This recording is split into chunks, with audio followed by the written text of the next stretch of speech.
Hi, my name is Jodie and I just want to talk to you a little bit about my teaching philosophy, my pedagogical position and how I'm addressing the Australian professional standards for teachers. Firstly, I want to start off by saying that I believe that children have a strong sense of justice. I believe that children can think about fairness and are deeply affected about the injustice that they see in the world. And I believe that all children have a voice that needs to be heard. I believe children are intrinsically driven to explore the world in which they live and are innately curious problem solvers. I believe children need to feel safe and secure, and they do this by building relationships that are inherently based on trust. Feeling safe allows children to enjoy the world around them. I believe children are capable of the most amazing things, and I'm not talking about test scores, I'm talking about the ability to make connections, to problem solve, to analyse, and to be truly creative. My teaching philosophy stems from the beliefs I have about children, and I hope to foster these ideals in my classroom. I want to build strong cooperative relationships with my students. I want to provide a safe, challenging, engaging environment that promotes learning, and one that is built on one that builds relationships based on trust and respect. I want students to actively contribute to my classroom and to adopt a passion for lifelong learning. The editors of the book, Rethinking Our Classrooms, argue that a classroom based on social justice has several defining curriculum and classroom practices. I see my future classroom sharing in these characteristics. So they include being grounded in the lives of the students, being critical, being pro-justice, being participatory, being hopeful, joyful, kind and visionary, being activist, being academically rigorous, and being culturally sensitive. In her book, Becoming a Critical Educator, Patricia Hinchley says, "We act based on what we believe, and what we believe depends in a large part upon evidence drawn from our own lives." I agree with Hinchley. Most of my philosophy and my pedagogical position is grounded in my experiences as a mother, as living in remote Indigenous communities, from my travels around Southeast Asia and my involvement with the Peru Challenge Project. I started my journey to become an educator after a conversation with an Alaware elder from Central Australia, where she said she wanted her children to have an education but not at the expense of who they were. And this really resonated with me because I believe everybody is entitled to an education but shouldn't have to sacrifice who they are to achieve it. This conversation still motivates me today as an educator. Therefore, my pedagogical position is situated in a commitment to social and political reform. This is a large part of my public and private life. I connect with a critical pedagogy. The basic idea behind critical pedagogy is that there is an unequal social stratification in our society, and this may be based upon class, race, gender, or even religion. Peter McLaren states that critical pedagogy provides historical, cultural, political, and ethical direction for those in education who still dare to hope. There have been a handful of theorists who have shaped my professional stance on teaching and learning. However, the biggest impact has been made by not a traditional theorist, but it was made by a second grade teacher from Massachusetts in the US. Her name is Mary Cowie. She wrote a book called Black Ants and Buddhists, Thinking Critically and Teaching Differently in the Primary Grades. The book is almost a memoir. It's a practical guide to why and how to view the curriculum through critical pedagogy and through a framework of understanding the world in which we live and how to make it a better place. In addition to Mary Cowie, I've also been influenced by Paulo Freire. He wrote The Pedagogy of the Oppressed. He's often considered the father of critical pedagogy. He says that teaching is a political act, and I agree with him. He talks about the banking concept, this idea that children are empty vessels waiting to be filled with deposits of knowledge. And He believes that this approach squishes creativity and critical thinking and reinforces this idea of oppression. He contrasts this idea of the banking concept with problem-posing education, where student and teacher become co-investigators of problems that arise organically through their daily lives. In this type of education, the teacher is not the holder of knowledge, but the facilitator of discussion in an inquiry process that encourages critical thinking.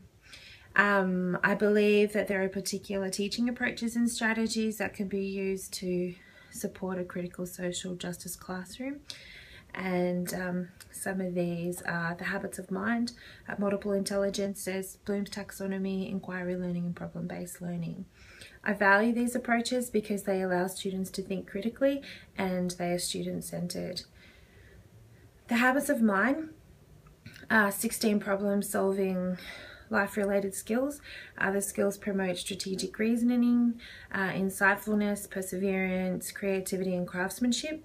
They help students to work through real-life situations and equip them to respond using awareness, thought, and strategy for a positive outcome. The multiple intelligence theory suggests that the traditional notion of intelligence is too limited, and there are in fact 8 different kinds of intelligences ranging from logical to kinesthetic to interpersonal. Using this approach in the classroom helps students reach outcomes by reflecting their preferred learning style and by supporting their individual talents.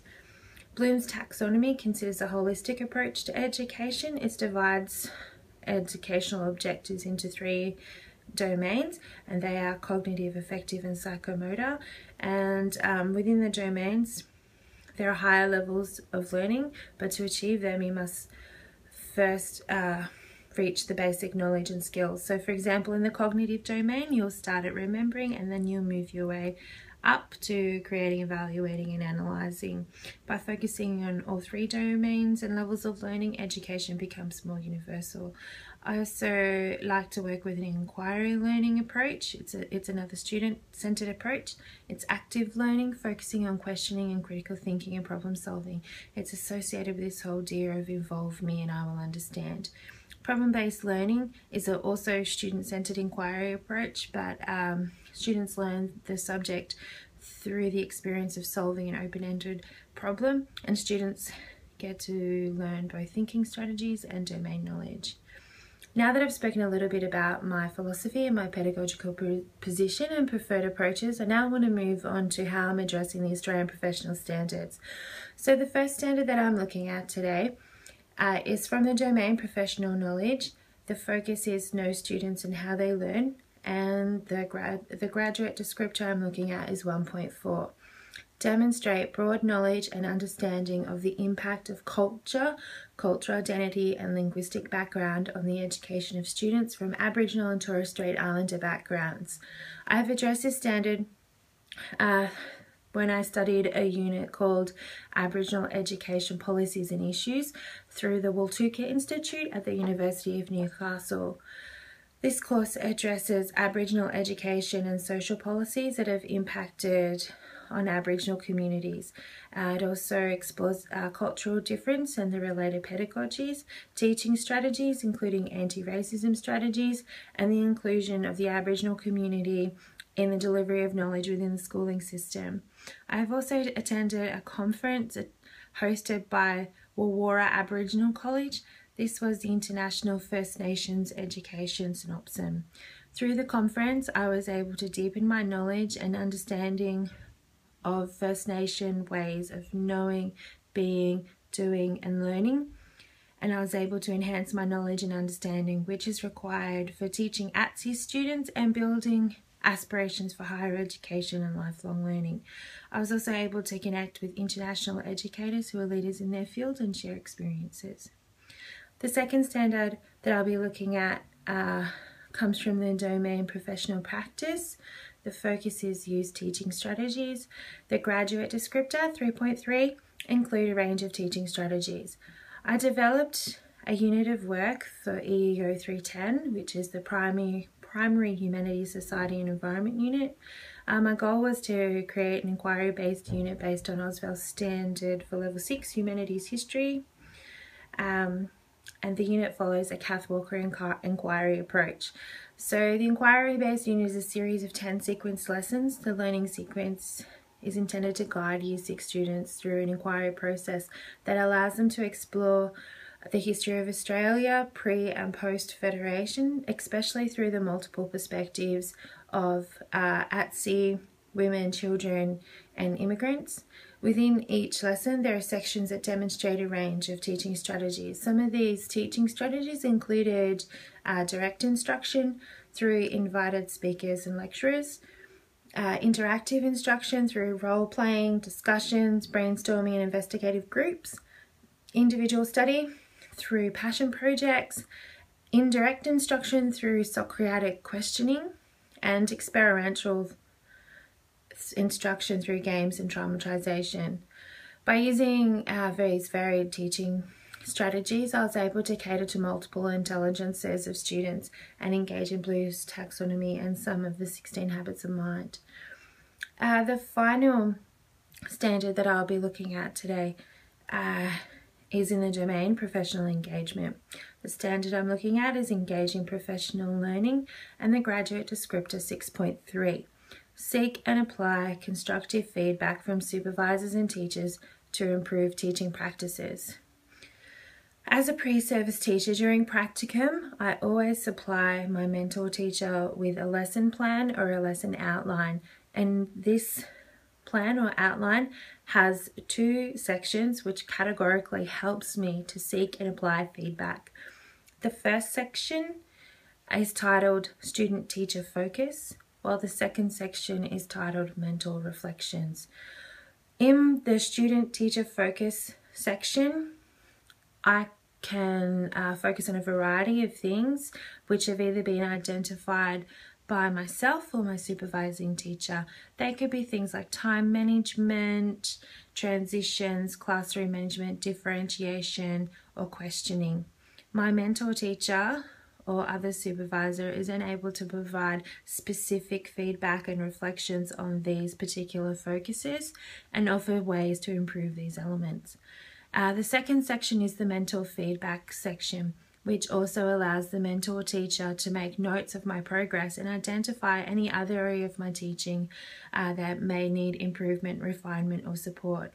I can then add these elements as focuses where appropriate on the next lesson plan. By having these sections explicit on each of my planning documents, I am able to track my progress and teaching journey and become much more reflective. I can identify my strengths and weaknesses, and I'm able to then collaborate more effectively with my mentor teachers and others to improve my teaching practice.